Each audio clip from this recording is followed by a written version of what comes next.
Bible, American King James Version. Genesis chapter 1 to 3.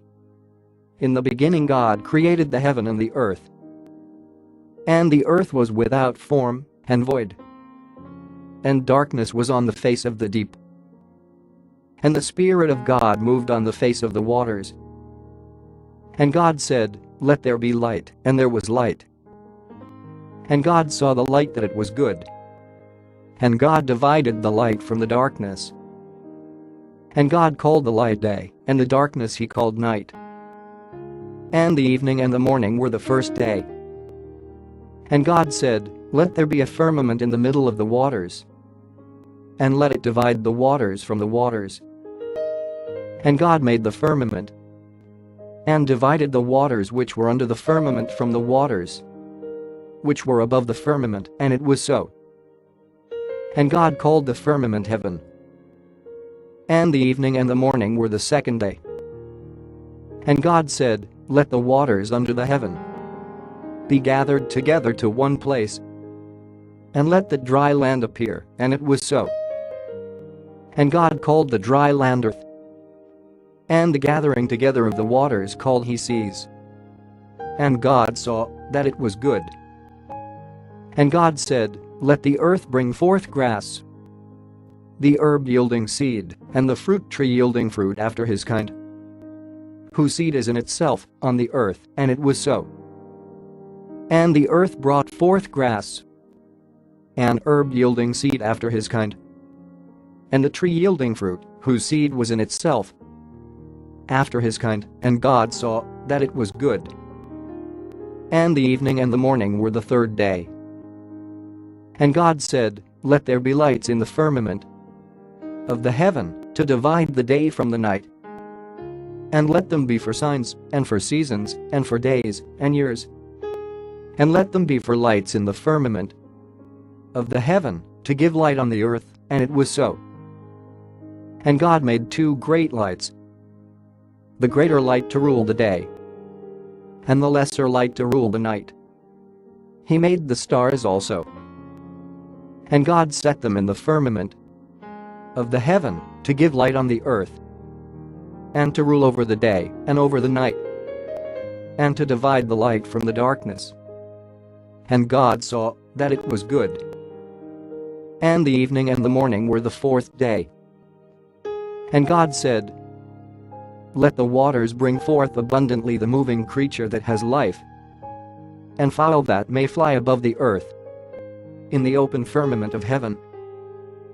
And God created great whales, and every living creature that moves, which the waters brought forth abundantly after their kind, and every winged fowl after his kind. And God saw that it was good. And God blessed them, saying, "Be fruitful, and multiply, and fill the waters in the seas, and let fowl multiply in the earth." And the evening and the morning were the fifth day. And God said, "Let the earth bring forth the living creature after his kind, cattle, and creeping thing, and beast of the earth after his kind," and it was so.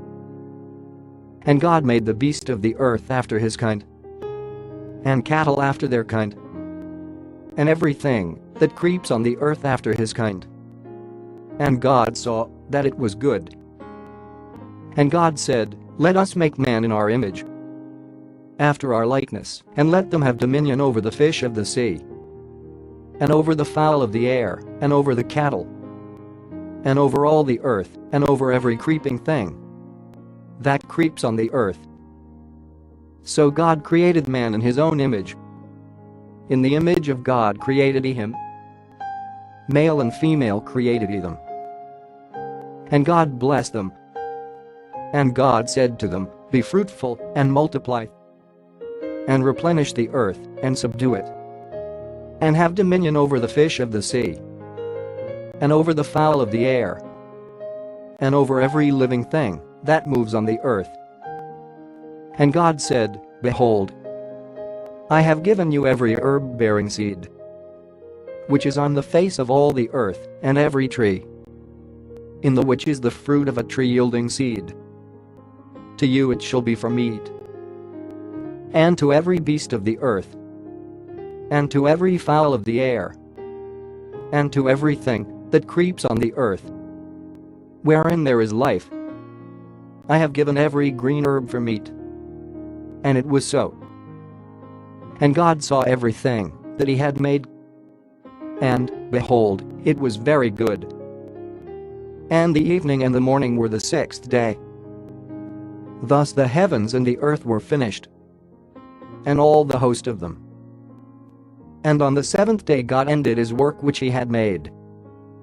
And he rested on the seventh day from all his work which he had made. And God blessed the seventh day and sanctified it, because that in it he had rested from all his work which God created and made. These are the generations of the heavens and of the earth when they were created, in the day that the Lord God made the earth and the heavens, and every plant of the field before it was in the earth, and every herb of the field before it grew. For the Lord God had not caused it to rain on the earth, and there was not a man to till the ground. But there went up a mist from the earth, and watered the whole face of the ground. And the Lord God formed man of the dust of the ground, and breathed into his nostrils the breath of life, and man became a living soul. And the Lord God planted a garden eastward in Eden, and there he put the man whom he had formed. And out of the ground made the Lord God to grow every tree that is pleasant to the sight and good for food, the tree of life also in the middle of the garden, and the tree of knowledge of good and evil. And a river went out of Eden to water the garden, and from there it was parted and became into four heads. The name of the first is Pison, that is it which compasses the whole land of Havilah, where there is gold, and the gold of that land is good. There is bdellium and the onyx stone. And the name of the second river is Gihon, the same is it that compasses the whole land of Ethiopia. And the name of the third river is Hiddekel, that is it which goes toward the east of Assyria. And the fourth river is Euphrates. And the Lord God took the man and put him into the Garden of Eden to dress it and to keep it.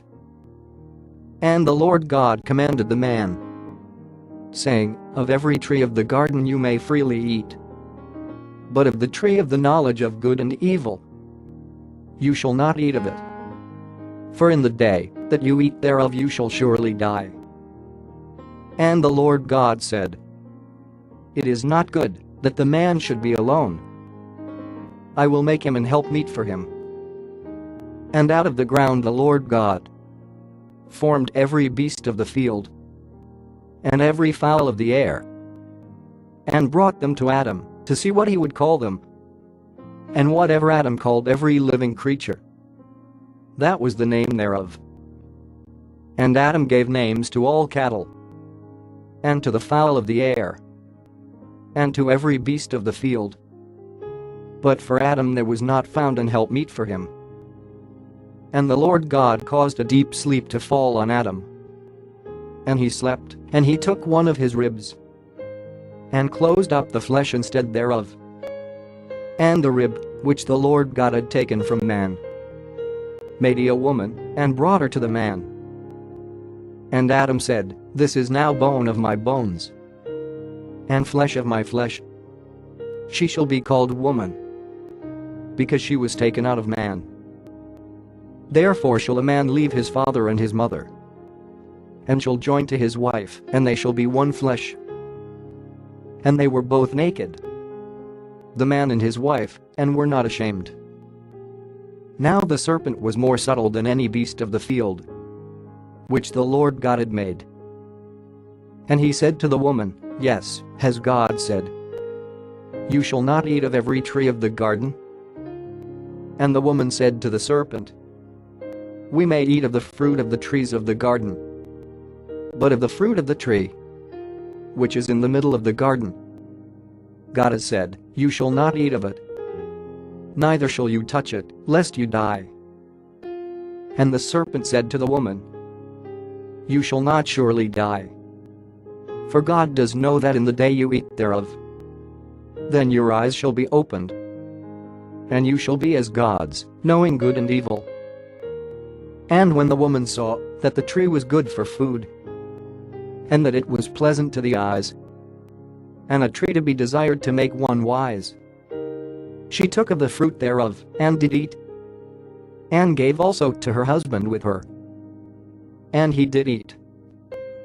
And the eyes of them both were opened, and they knew that they were naked. And they sewed fig leaves together, and made themselves aprons. And they heard the voice of the Lord God walking in the garden in the cool of the day. And Adam and his wife hid themselves from the presence of the Lord God among the trees of the garden. And the Lord God called to Adam and said to him, "Where are you?" And he said, "I heard your voice in the garden, and I was afraid, because I was naked, and I hid myself." And he said, "Who told you that you were naked? Have you eaten of the tree whereof I commanded you that you should not eat?" And the man said, "The woman whom you gave to be with me, she gave me of the tree, and I did eat." And the Lord God said to the woman, "What is this that you have done?" And the woman said, "The serpent beguiled me, and I did eat." And the Lord God said to the serpent, "Because you have done this, you are cursed above all cattle, and above every beast of the field. On your belly shall you go, and dust shall you eat all the days of your life. And I will put enmity between you and the woman, and between your seed and her seed. It shall bruise your head, and you shall bruise his heel." To the woman he said, "I will greatly multiply your sorrow and your conception. In sorrow you shall bring forth children, and your desire shall be to your husband, and he shall rule over you." And to Adam he said, "Because you have listened to the voice of your wife, and have eaten of the tree of which I commanded you, saying, 'You shall not eat of it, cursed is the ground for your sake. In sorrow shall you eat of it all the days of your life. Thorns also and thistles shall it bring forth to you. And you shall eat the herb of the field. In the sweat of your face shall you eat bread, till you return to the ground.